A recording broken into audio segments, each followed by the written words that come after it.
Goku vs Cell, un des combats les plus emblématiques de la série.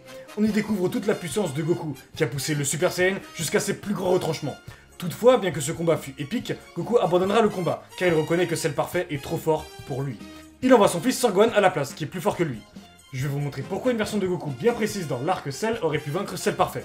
La team, avant de commencer la vidéo, je vous invite à vous abonner à la chaîne et aussi à activer la cloche des notifications, car ça permet de soutenir la chaîne.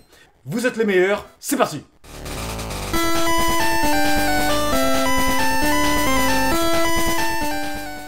Goku et Gohan sortent de la salle de l'esprit et du temps, et le Cell Games commence alors dans 10 jours. Pour ce faire, Goku et Gohan, eux, vont privilégier le travail de l'esprit, tandis que Trunks et Vegeta vont continuer le travail physique. Goku et Gohan ont atteint le niveau 4 du Super Saiyan 1, c'est le Super Saiyan Full Power.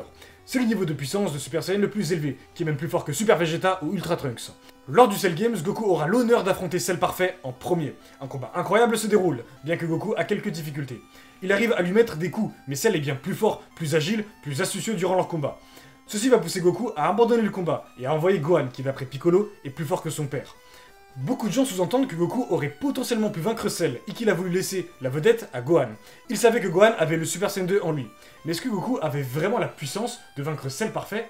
Eh bien, il est probable que non. Il n'aurait pas pu le vaincre de manière orthodoxe. En revanche, il y a bien des solutions qu'il aurait pu prendre pour achever Cell. Il faut d'abord estimer le pourcentage de puissance que Cell a donné face à Goku, parce que oui, il n'était pas à fond. Il est probable qu'il s'est donné à 70% de sa force, et voici pourquoi. Goku et Cell ont mené un combat qui semblait être équitable. Mais en plus de ça, Cell a quand même eu des moments où il a été vu être en difficulté, notamment lors du Kamehameha téléporté de Goku. Il faut aussi noter que Goku a volontairement donné un Senzu à Cell, parce que Cell était fatigué du combat. Donc Cell Parfait n'était pas non plus trop fort comparé à Goku, sinon ce serait incohérent. Déjà, est-ce qu'il aurait pu le vaincre avec le Genkidama? La réponse est probablement non, car Cell aurait vu le truc venir et serait intervenu dans cette situation. Aurait-il pu le vaincre si Goku avait mangé un Senzu à la place de Cell? Eh bien, peut-être que non. Cell Parfait était fatigué, mais sûrement pas au point de se faire vaincre en VS1 face à Goku. En 5 VS1, bon bah là ok oui, mais il s'agit de Goku. Mais il y a un Goku en particulier qui aurait pu potentiellement le vaincre. C'est le Goku du film 8. Pour vous expliquer tout ça, en fait ce Goku vient de sortir de la salle de l'esprit et du temps. On sait donc chronologiquement que ce film se déroule juste avant le Cell Games, et en plus, Gohan a le Super Saiyan.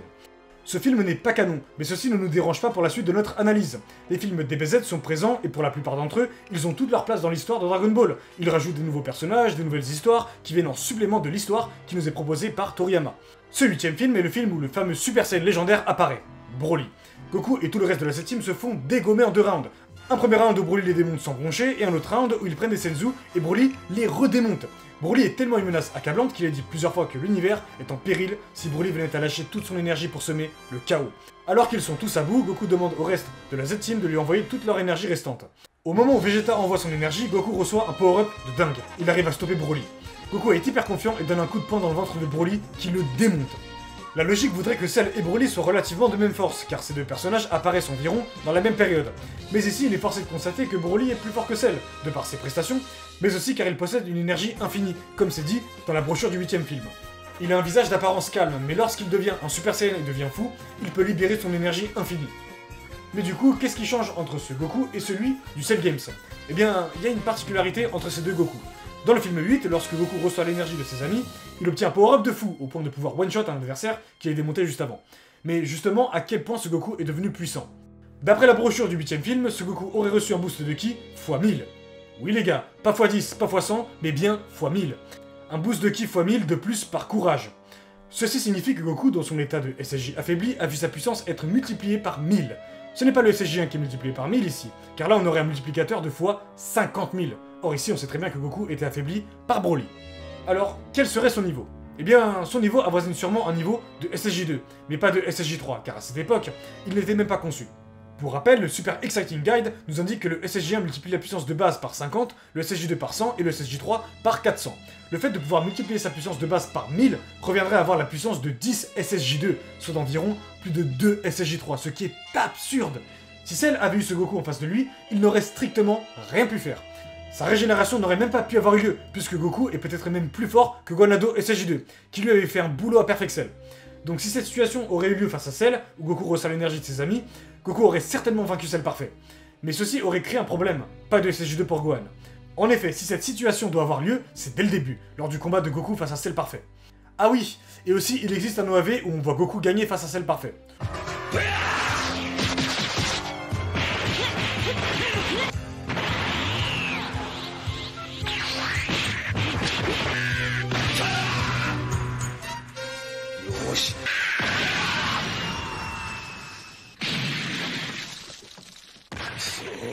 この場は一旦引き下がるしかない。しかしこれでおしまいだと思うなよ。孫悟空！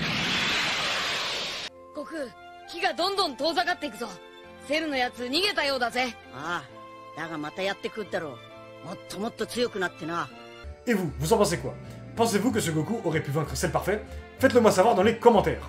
J'espère que vous aurez aimé cette vidéo. N'hésitez pas à vous abonner, à liker et à commenter, ça me ferait super plaisir. Si vous avez des idées de vidéos, n'hésitez pas à les dire dans les commentaires. Bref, à plus!